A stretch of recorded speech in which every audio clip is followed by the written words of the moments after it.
செய்த பாவமோ உன் சாபம் தீரவே என் ஆயுள் வேண்டும் சொல்லடி நீ யாரடி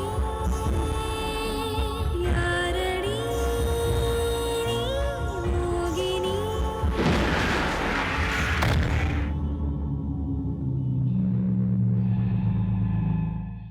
நிறைய நகை நட்டுலாம் போட்டிருக்கா. ஒருவேளை அவதான் வெண்ணிலாவா? அவளேதான்ப்பா, அவளேதான். எனக்கு ரொம்ப பிடிச்சது என் சித்ராக்கா தான்.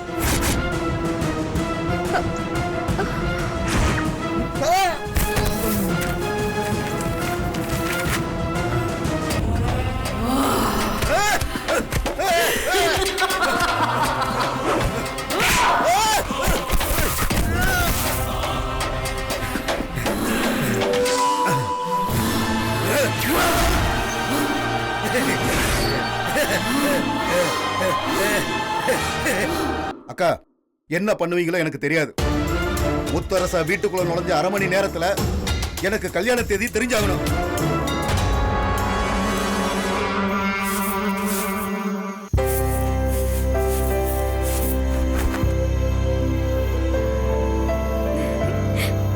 அம்மா,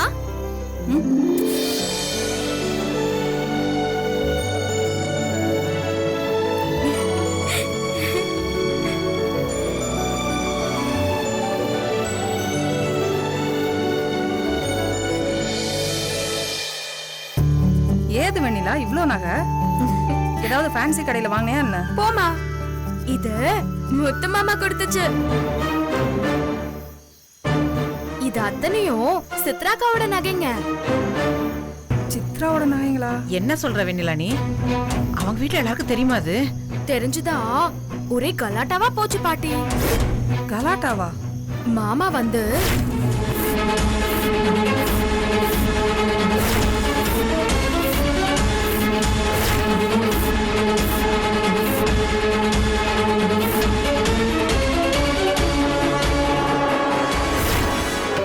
என்னடி சொல்ற? முத்தரசன் உனக்காக ஸ்வேதாவை அடிச்சானா? என்னடி இதெல்லாம் நம்பவே முடியலையே. சரி, நகையெல்லாம் பத்திரமா கழட்டி வை போ. அம்மா, என்ன? ஸ்வேதாக்கா கோவப்பட்டு அடி வாங்கினத பார்த்தா ரொம்ப பாவமா இருக்குமா. அதனால நான் போய் அவங்கள பார்த்து பேசி சமாதானப்படுத்திட்டு வரேம்மா. ஏண்டி, முத்தரசன் தானே உன்னை கூட்டிட்டு வந்தான்.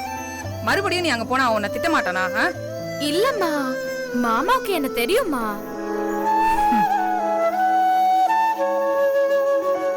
என்ன சாரதா யோசிச்சுட்டு இருக்க? போயிட்டு வர சொல்லு.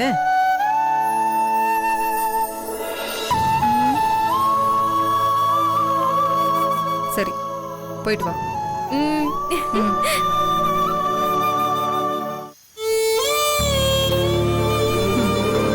அவங்க இவளை எப்படா அள வைக்கலான்னு யோசிக்கிறாங்க. இவ என்னடான்னா அது புரியாம இப்படி வெள்ளச்சோளமாவே இருக்காளே.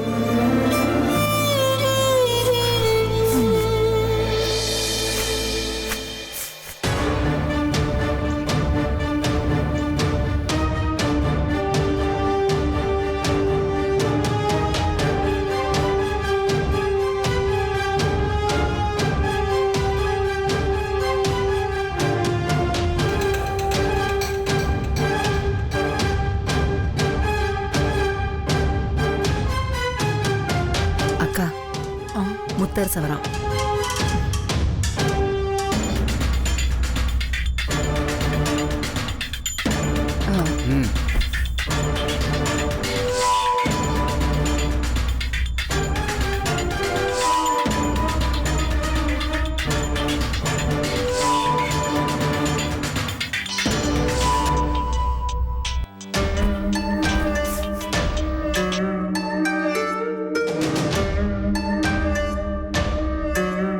சித்தி,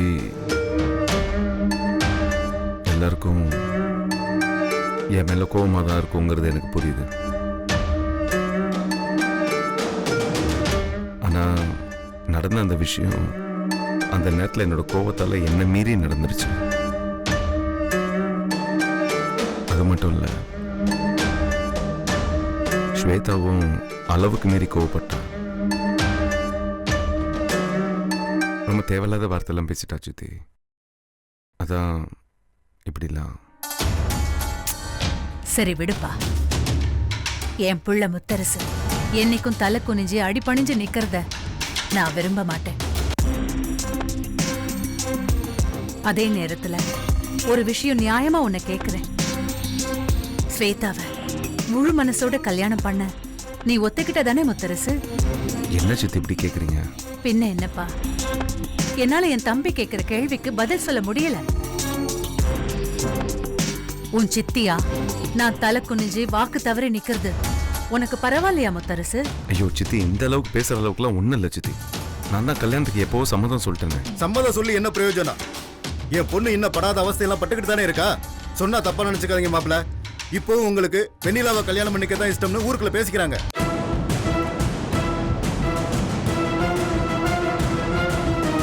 நம்ம என்ன பண்ணாலும் ஊருக்குள்ள பேசுறவங்க பேசதான் செய்வாங்க. அதுக்காக நம்மளால ஊருக்காகலாம் வாழ முடியாது. சரி, தப்பா நினைக்காம நான் கேட்கிற கேள்விக்கு பதில் சொல்லுங்க. இப்போ நீங்க எங்க போயிட்டு வர்றீங்க? கோயிலுக்கும் பேங்க் லாக்கருக்கும் போயிட்டு வரேன். கோயிலுக்கு யாரோட போனீங்க?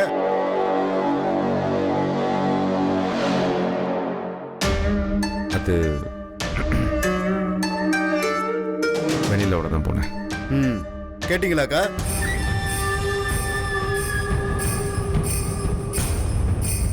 அது வந்து சித்தி, இங்க வீட்டில் நடந்த விஷயத்தால அவ மனசு ரொம்ப சங்கடப்பட்டா. அதான் கோயிலுக்கு வந்தா. மாப்பிள்ள, நமக்கு தெரிகிற விஷயம் ஊருக்கு புரியாதே. இத கண்ணால பார்த்துட்டு அது இதுன்னு பேசத்தானே செய்வாங்க. வெறும் வாயிலேயே முளை போடுறவங்க இப்ப வகையா பூ கிடைச்சா விடுவாங்களா? கர்ணா, இப்படி பேசி பேசி ஒன்னும் நடக்க போறதில்ல. வெட்டு ஒண்ணு துண்டு ரெண்டா என்கிட்ட சொன்னதை முத்தரசன் கிட்ட சொல்லிடு. அது ஒண்ணு இல்ல மாப்பிள்ள, இப்பதான் நீங்க வர்றதுக்கு முன்னால சொன்னேன். இனிமேலும் ஸ்வேதாவும் நானும் இங்க இருக்கணும்னா, எங்க உறவு வேணும்னு நீங்க நினைச்சீங்கன்னா அடுத்த முகூர்த்தத்திலேயே கல்யாணம் பிக்ஸ் ஆகணும்.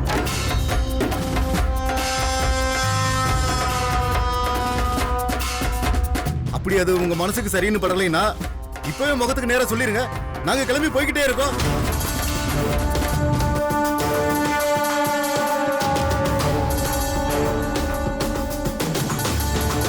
எனக்கு இதை விட்டா வேற வழி தெரியல ஸ்வேதா.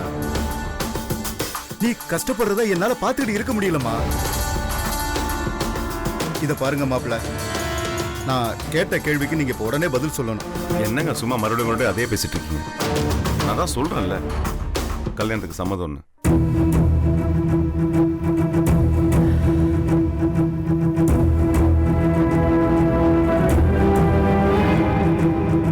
இப்ப என்ன, நீங்க நினைச்ச தேதியில கல்யாணத்தை நடத்தணும், அவ்வளவுதானே?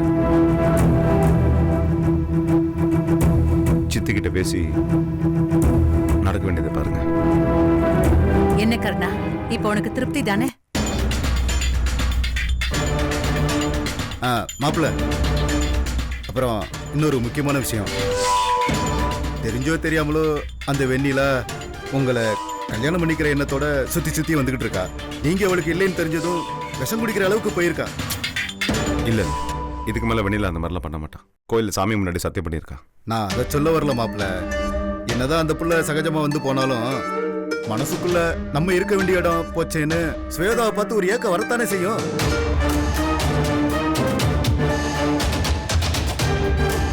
அப்படி வந்துச்சுன்னா அது என் பொண்ணத்தானே பாதிக்கும். அதனால கல்யாணம் முடிகிற வரைக்கும் வெண்ணிலா இங்க வராம இருந்தா எல்லாருக்குமே நல்லதுன்னு என் மனசுக்கு படுது.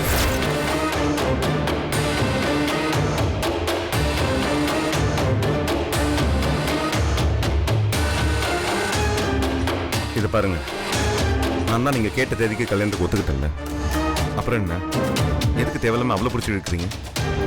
அவ பாட்டுக்கு இந்த வீட்டுக்கு வந்தானா அவ இருக்கிற இடம் கூட தெரிய மாட்டேங்குது. இருக்கிற இடம் நம்ம வீடா இருக்கிறதா பிரச்சனைன்னு சொல்ல வர மாப்ள. உங்க ரெண்டு பேரோட நல்ல வாழ்க்கைக்காக தான் இதை சொல்றேன். இதை பாருங்க, நான் சொல்றதை தயவு செய்து புரிஞ்சுக்கோங்க. வெண்ணிலா பாவங்க. இனிமே அவளை பத்தி பேசாதீங்க. அப்போ ஸ்வேதா பாவம் இல்லையா? ஏன் மாப்பிள்ள என் பொண்ணை பத்தி நினைக்கவே மாட்டேங்கிறீங்க? ஐயோ, அதுக்கும் வெண்ணிலாக்கும் என்னங்க சம்பந்தம்? வெண்ணிலாவால ஸ்வேதாக்கு என்ன கெட்டது நடக்க போகுது? இது பாருங்க, வெண்ணிலா முகம் தெரியாதவங்க கூட கெட்டது நினைக்க மாட்டா. அப்படி இருக்கிறப்போ அவ எனக்கு ஒரு கெட்டது நடக்கணும்னு நினைப்பாளா? உங்களை கெஞ்சி கேட்டுக்கிறேன், தயவு செய்து இதுக்கு மேல வெண்ணிலா பத்தி பேசாதீங்க ப்ளீஸ்.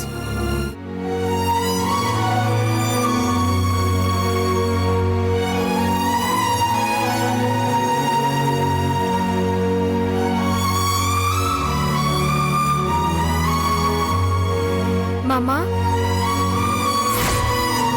வெண்ணிலா,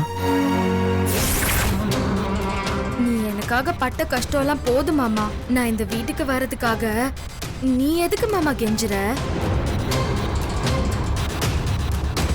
ஒரே ஒரு வார்த்தை வராதன்னு சொன்னா நான் பாட்டுக்கு போயிட போறேன். ஸ்வேதாக்கா பாவம் மாமா, அவங்கள நீ சமாதானப்படுத்து, நல்லா பாத்துக்கோ.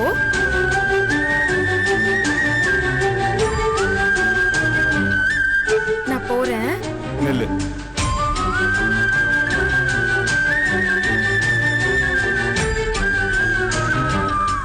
என்ன வெண்ணிலா, ஏன் இப்ப திடீர்னு இப்படி ஒரு முடிவு எடுக்கிற? முடிவில்ல மாமா, இனிமே எல்லாத்தையும் மறந்துட்டு வாழ்றதுக்கான தொடக்கமா நான் நினைச்சுக்கிறேன்.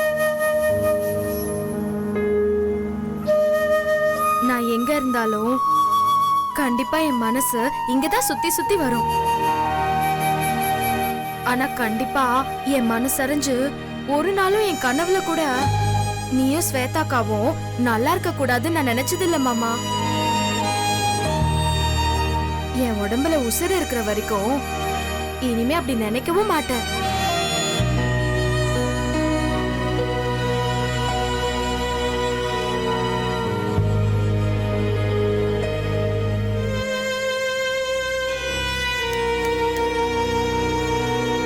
அக்கா,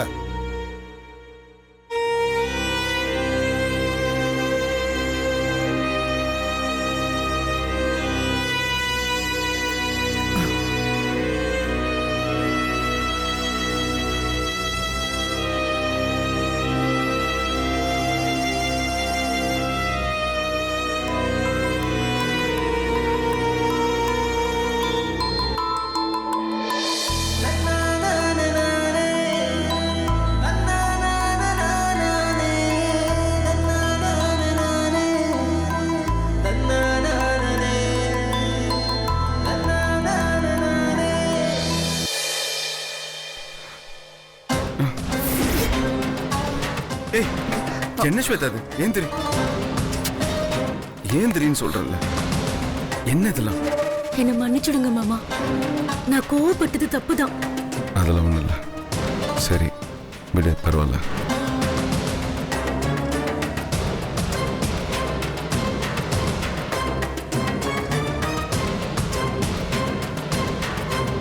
மாப்பிள்ள, நம்ம ஏற்கனவே பேசின மாதிரி நாளைக்கே நாள் நல்லா இருக்கிறதுனால அந்த கால் நட்டு நிச்சயதார்த்தத்துக்கான வேலையை தொடங்கிடலாம். அப்படியே வர்ற முகூர்த்தத்திலேயே கல்யாண தேதியையும் குறிச்சிடலாம். ம். என்னம்மா ஸ்வேதா, அப்பா, இப்போ உனக்கு சந்தோஷம் தானே? அப்பா, என் பொண்ணு சிரிச்சிட்டா, இப்பதான் எனக்கு நிம்மதியா இருக்கு.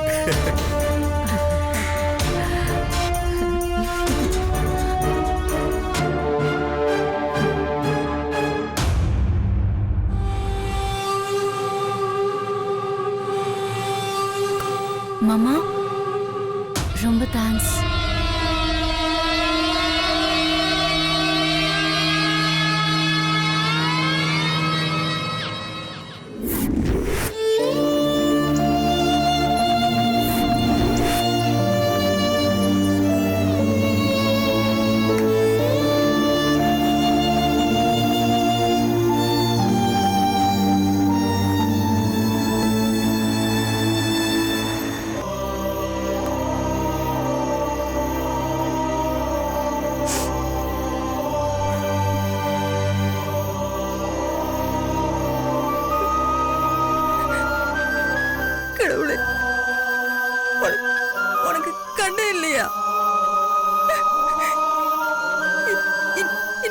பிள்ளை எப்படி சோதிக்கிற? என்னம்மா நீ எதுக்காக இப்ப அழுற? பேசாம இரு. அல்லும் பகலும் வாங்கி அந்த வீட்டுக்கு எவ்வளவு செஞ்சிருப்ப. உன்னை வர வேண்டாம் அவங்க துரத்தி அனுப்பினா அவ எப்படிமா சும்மா இருப்பா? என்ன பாட்டி பண்றது? சித்ராக்கா மட்டும் அங்க இருந்திருந்தா என்ன அப்படி விட்டுருப்பாங்களா?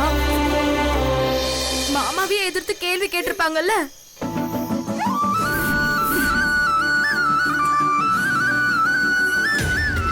முத்து மாமா, சித்ராக்கா வந்துட்டா பெரிய இவ மாதிரி சித்ராவோட அடியாள். சரியா சொன்ன பூங்கோத. இவளை என்ன பண்றதுனே தெரியல. எப்ப பார்த்தாலும் சித்ரா கிட்ட நம்மள போட்டு கொடுத்துட்டே இருக்கா. இதெல்லாம் ஒரு பெரிய விஷயம் பேசிக்கிட்டு ஏதாவது பண்ணி வீட்டை விட்டு வெளில அனுப்பிச்சிட வேண்டியதானே? அத்தை, சித்ராக்கா எங்க? முத்து மாமா எங்க? என்னம்மா விசேஷம்? திடீர்னு அவங்கள தேடுற? கோயிலுக்கு போயிட்டு வந்த அத்தை. அவங்க 2 பேருக்கும் அர்ச்சனை பண்ணிட்டு பிரசாதம் கொண்டு வந்த, அதான் தேடினேன். ஓஹோ, நாங்கெல்லாம் உன் லிஸ்ட்லயே இல்லையா? என் மகன் பின்னாடி இருக்கான்.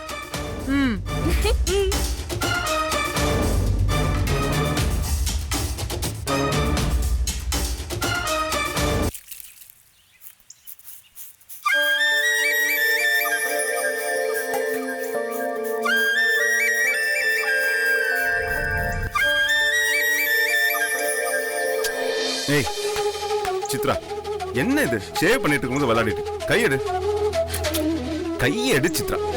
சித்ரா சொன்ன கேளு, ஷேவ் பண்ணும்போது என்ன இது விளையாட்டு? ஏன் வந்தீங்களா? நீயா? நான் சித்ரான்னு நினைச்சேன்.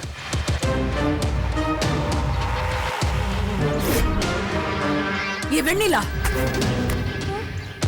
அறிவில்லை உனக்கு? வாடி இந்த பக்கம்.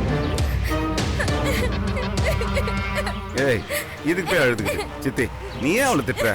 அவ சும்மா விளையாட்டுக்கு தானே பண்ணா. நீ பேசாம இரு முத்து. அவ விளையாட்டா பண்ணாளா இல்ல வேணும்னே பண்ணாளான்னு யாருக்கு தெரியும்?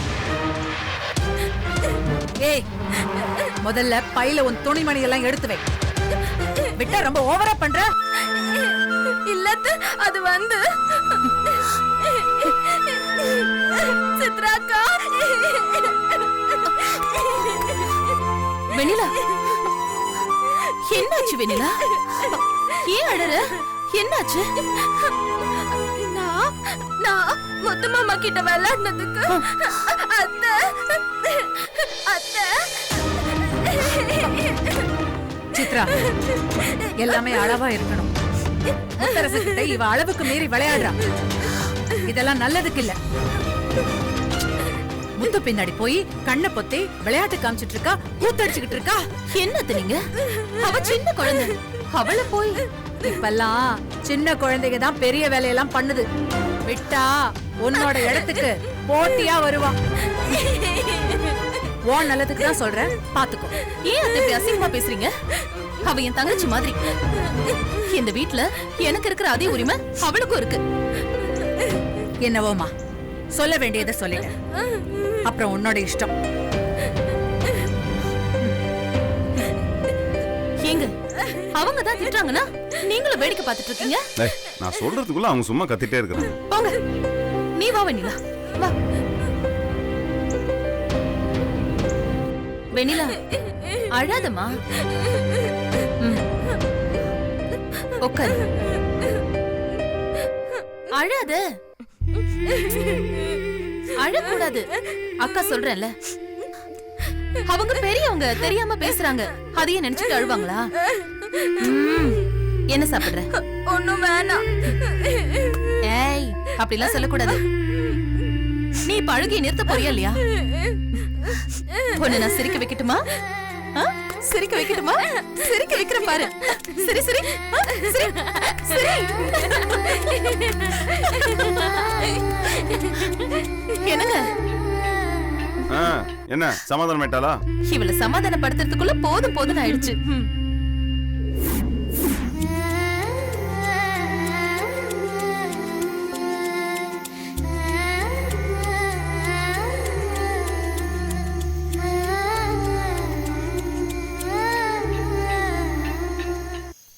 சித்ரா சுசிலாக்கா மட்டும் இருந்திருந்தா எனக்கு இப்படி ஒரு நிலைமை கண்டிப்பா வந்திருக்காதுமா.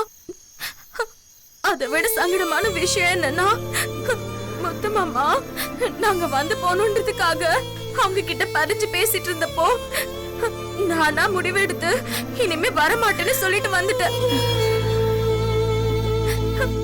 எனக்காக முத்து மாமா ஸ்வேதாக்காவோட அப்பா கிட்ட போய் கெஞ்சிறது எனக்கு கொஞ்சம் கூட பிடிக்கல. நான் செஞ்சது தப்பா பாட்டி? இல்ல வெண்ணிலா, இல்ல. இந்த பாரு, நீ கவலைப்படாத. இது எல்லாத்துக்கும் ஒரு நல்ல முடிவு கிடைக்கும்.